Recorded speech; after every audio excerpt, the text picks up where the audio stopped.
The effort to stop the latest outbreak of Ebola, the second largest in history, is hitting a barrier.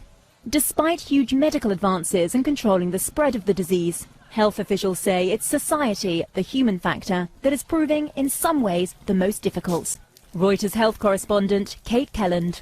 The societal issues we're talking about here really are about the way people behave and the way people feel. It's about mistrust or confidence, it's about fear, it's about habits and customs.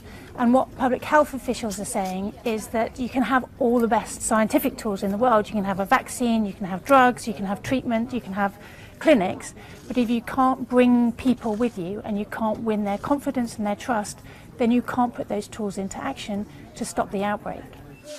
Scientists worked quickly to develop cutting-edge treatments that they had hoped would prevent or halt future outbreaks of the virus after Ebola devastated parts of West Africa between 2013 and 2016. But the current epidemic in the Democratic Republic of Congo is continuing to spread relentlessly, despite the scientific advances, and it's now claimed lives in neighbouring Uganda.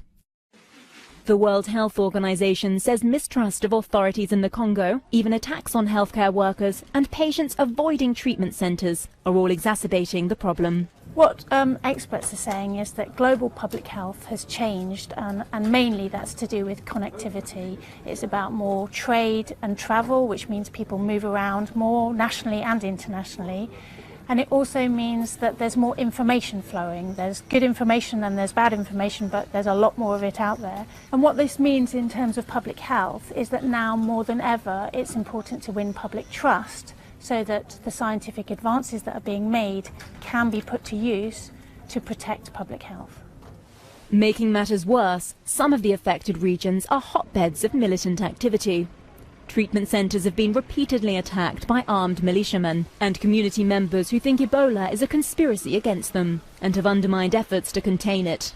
The key thing is to get into the communities that are affected and win their trust. Try to understand where their fears are coming from, try to give them good information.